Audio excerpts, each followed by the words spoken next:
E essa, cara, vamos falar agora algo mais, um pouco mais tosco, mas mais moderno também, que é a tua doença que você acabou de superá-la, não é? Graças a Deus. Foi quando que tu fez que tu teve decretado que tu tá livre? Faz uma semana. É?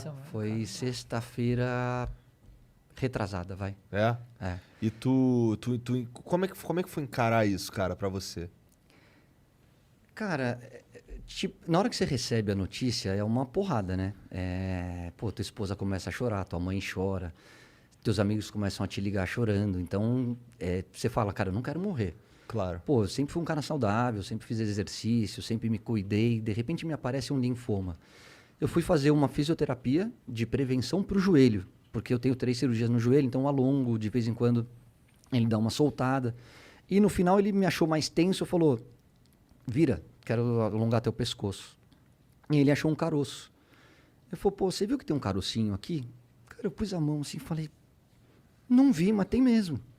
Ele falou, vai dar uma olhada, fala com teu pai, meu pai é médico. Não falei. Semana seguinte voltei na fisioterapia, aí ele alongou de novo e falou, você falou com seu pai? Falei, putz, Cadu Ramos, o fisioterapeuta. Falei, Cadu, não falei. Mas na minha cabeça eu falei, putz, ele tá preocupado, alguma coisa tem. Uhum. Aí eu falei, pai, dá um pulinho aqui, dá uma olhada no meu pescoço. Ele olhou e falou, pode ligar pros teus amigos e amanhã eu quero que você vá pro hospital. Eu falei, por que você acha que preocupa? Ele falou, quando eu bato o olho, filho, meu pai é patologista clínico, né, laboratório, faz exame de sangue, esses exames. Ele falou, eu sei quando é uma lesão muscular, quando é uma picada de inseto e dessa vez eu não sei o que é. E se eu não sei, você tem que checar. Eu entrei no hospital, fiz todos os exames e foi detectado um linfoma de Hodgkin, que é um tipo, graças a Deus, o menos agressivo de um tipo de câncer. Eu tinha o Caioba Soccer Camp, que é um camp que eu faço para as crianças. 7 dias depois, isso tudo foi numa quinta. Não nesse fim de semana, no outro, 10 dias depois, eu tinha o camp na Bahia. A gente estava 1 ano e meio sem fazer o Caioba. E logo em seguida eu voltava da Bahia direto para o Rio de Janeiro para fazer as Olimpíadas. Então, assim, primeiro você administra. Você chora, você fica preocupado, você fala, cara, meus filhos, não posso morrer, não é minha hora ainda. E aí depois você tem 2 opções, ou você afunda ou você enfrenta. E eu peguei minha esposa e falei, apareceu. Não cabe a nós a gente se questionar, a gente se queixar, a gente perguntar o porquê. Apareceu, vamos resolver. E aí eu escolhi um médico que foi, acho que, pelo menos 50% do tratamento. Porque ele falou para mim, o que você quer fazer? Eu falei, eu quero ir pro Caioba e eu preciso fazer as Olimpíadas. Ele falou, quanto tempo? Eu falei, 1 mês. Ele falou, pode ir. Pode ir porque eu preciso que você esteja com a cabeça boa, eu preciso que você esteja forte para enfrentar a quimioterapia. E aí eu fiz tudo isso, fiz as Olimpíadas já sabendo do câncer, não contei para ninguém. Voltei e comecei a quimioterapia, foram 2 meses de químio. Falei com o meu médico, ele falou, Caio, acho que você vai conseguir passar por ela continuando a trabalhar e sem ninguém saber. Eu falei, é contagioso? Ele falou, nem um pouco, você não oferece perigo para ninguém. Eu falei, qual é o risco? Ele falou, um mal-estar, o enjoo, algumas dores que vão surgir no teu corpo, porque é um tratamento agressivo. E eu falei, tá tudo certo. Minha vida inteira foi trabalhar no limiar da dor, porque como atleta, volto a dizer, eu tenho 3 cirurgias de joelho, um nariz quebrado, ponto pela cara inteira, um ombro fora do lugar, torção, lesão muscular, praticamente um Frankenstein do esporte. Então, assim, a dor não me incomoda, eu sei lidar com ela. Eu falei, vambora, então vambora. E a minha preocupação passou a ser o meu filho. Eu não queria que ele soubesse, que ele sofresse, que ele achasse que fosse acontecer alguma coisa de grave. Até o momento que era um dos riscos do efeito colateral, a queda de cabelo. E começou a cair. E aí eu vou falar para vocês que eu fiz assim uns 4 ou 5 jogos, fora os programas, com maquiagem pra caramba, porque eu tinha muita falha na cabeça. Então a minha esposa passava aquela tinta preta, depois ela passava aquele pozinho preto e vambora. E ao invés de chegar 1 hora antes do jogo, eu chegava 20 minutos antes do jogo. Os caras, pô, você tá chegando em cima da hora. Eu falei, não, E na minha cabeça eu falei, eu sei que não é o certo, mas eles 1 hora vão entender. E acabava o jogo, eu ia embora, não ficava pra resenha. Por quê? Porque se você puxa meu cabelo, ele cai. E muitas vezes, se você encosta em mim, ele também cairia. Eu puxando o cabelo, eu ficaria careca. E foi uma libertação, cara. Aí na hora que eu cheguei para minha esposa e falei, amor, acho que tá na hora da gente tornar público. Liguei para Globo, agradeço aos meus diretores, a Joana e o GG, porque eles foram muito legais. Eles falaram, primeiro, a decisão é sua, o que você quer fazer? Eu falei, eu quero tornar público. Ele falou, como você quer fazer? Eu falei, isso que eu queria discutir com vocês. Vamos através de uma rede social, vamos falar na TV. Era uma sexta-feira, era uma quinta-feira, e no domingo tinha Brasil e Argentina, uma besteirinha, um jogo quase não Quase vale nada. E foi o que não teve, né? Foi o que não teve. E aí eles falaram, Caio, a decisão é sua. Eu falei, eu só queria continuar trabalhando, porque me faz bem. É a hora que eu consigo me concentrar, esquecer um pouquinho do tratamento, esquecer das dores. Ele falou, se você tá forte, você vai continuar. E aí foi pensado, era véspera de um feriado, eu falei, por que eu vou soltar na sexta-feira? Porque já não tem programa de fofoca, né? De sábado até segunda-feira, pelo menos. A repercussão que vai acontecer é nas redes sociais. E aí é a minha palavra. E foi uma coisa que eles me disseram. Falou, Caio, a gente só queria te pedir uma coisa. Assume o mais... Se for para assumir, assume rápido.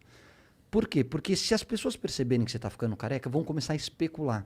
E aí vão achar que você está mentindo, que você está escondendo. Então, a verdade tem que vir através de você. Eu falei, então deixa que eu vou fazer um vídeo. Eu solto na minha rede social e vocês podem soltar depois nos programas. E eu falo uma vez sobre o tema. Eu dou uma entrevista sobre o câncer. Eu quero depois me concentrar no tratamento. E quando eu estiver curado, e eu tenho certeza que eu vou estar curado, aí a gente volta a falar no assunto. E aí eles repercutiram no Globoesporte.com. No dia seguinte eu fiz uma matéria com o Felipe Andreoli pro Globo Esporte. E no domingo com o Galvão, aí eu já estava em casa, porque aí a Globo falou, ó, você está com câncer, cai a sua imunidade, você está tratando, fazendo uma quimioterapia, a gente precisa tomar um pouco de cuidado. Estamos no meio da pandemia. No meio de uma pandemia, fique em casa e faz por Skype. Eu falei, tá tudo certo. Não posso me despedir nesse jogo? Ele falou, não. Aí entra o cuidado que a Globo precisa ter. Eu falei, vocês estão corretíssimos, eu faço de casa. E o Galvão foi muito carinhoso, falou no jogo, né? Durante o jogo e no pré-jogo e pós-jogo sobre a doença, me desejando toda a sorte do mundo. E graças a Deus acabou. Fiz a minha última sessão de quimioterapia, repeti o PET scan, que é uma ressonância que você faz para ver se ainda existe algum caroço, se alguma parte espalhada pelo corpo, e não tem mais nada, o linfoma saiu, 100% de sucesso no tratamento. E aí eu falei, então agora vamos falar sobre o assunto, porque eu acho que eu recebi tanta mensagem carinhosa, e-mail, nas redes sociais, ligações, mensagens pelo WhatsApp, mas de tanta, muito mais do que eu acho que eu mereço, muito mais do que eu imaginava, de gente falando, cara, eu tô te colocando na minha oração, vai dar tudo certo. Pô, o meu vídeo deu 1,5 milhão de visualizações, é um número surreal, eu nunca tive esse alcance. E aí você fala, puxa, é legal, faz bem fazer o bem. Talvez agora eu esteja tendo um retorno que eu nunca imaginei, mas, poxa, eu sempre fui um cara que tentei tratar todo mundo com respeito, com carinho, respeitando as diferenças. E eu acho que isso é um legado do esporte, sabe? De você você joga e depende do cara do teu lado. Então, ele é mais pobre, ele é branco, ele é preto, ele é mais rico, ele é mais bonito, ele é mais... Dane-se, ali a gente tá junto. Então, eu sou um cara que aprendi a respeitar todo mundo e lidar com as diferenças de uma maneira que é o que eu procuro passar para a educação dos meus filhos. E aí eu falei, cara, num primeiro momento é só carinho e, cara, você vai sair dessa. Num segundo momento foi muita gente dizendo, eu já passei por isso, eu estou passando por isso, ou eu tenho algum familiar ou amigo passando e você não sabe como o teu vídeo fez bem. Eu falei, cara, é legal falar sobre o assunto, mas não falar sobre o assunto se vitimizando. É legal falar sobre o assunto mostrando assim, cara, enfrenta. Acredita na medicina, e a gente tem muitos caras bons, muitos médicos e médicas boas. A medicina no Brasil é uma referência. Você tem uma família boa do teu lado, você tem bons amigos. Levanta a cabeça e vamos em frente, porque tem fim e tem cura. E é uma coisa que eu aprendi. A primeira conquista é o diagnóstico da doença. Quanto mais rápido você diagnosticar, maior é o sucesso do tratamento. E eu diagnostiquei muito rápido. Graças a Deus, estava só no pescoço.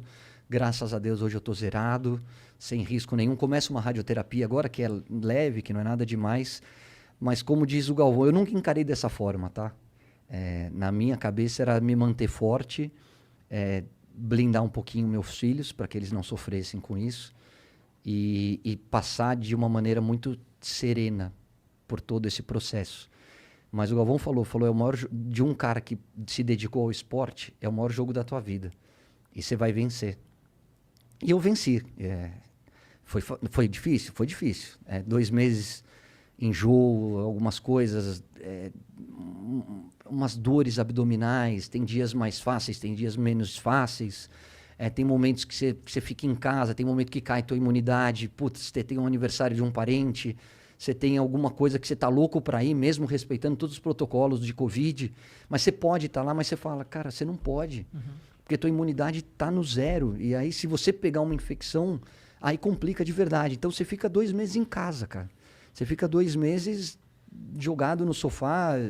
Eu ainda disputei um campeonato de tênis, enfrentei, assim, o médico falou, vai até o seu limite. Se você acha que dá, treina, joga e não muda a tua rotina. Mas você vai sentir uma fadiga do tratamento. A partir da 3ª sessão já não conseguia mais. Aí você tá mais fraco, você cansa, sabe? Fica ofegante, você fala, opa, é hora de parar. Mas o importante é que acabou. E acabou e eu sou muito grato a todas as pessoas que de alguma maneira tiraram um tempinho do seu dia para me mandar uma mensagem, para me colocar na sua oração. As famílias do Caioba, que é o nosso camp, que me entregaram um terço, uma imagem. Cara, foi especial. Foi com certeza, no momento de maior dificuldade da minha vida, o momento que eu senti mais amado desses meus 46 anos de existência. Você tava receoso em, tipo... Porque você não falou pra ninguém, né? Não, só falei. Falei pro meu pai, pra minha mãe e pros meus sócios, porque quando eu recebi o diagnóstico do linfoma, eles estavam comigo. Foram as únicas pessoas. E assim, qual foi a... Aí falei pra Ali também. Falei, Ali, precisamos conversar. Acho que como você tá marcando um monte de coisa, é melhor a gente tomar um pouco de cuidado.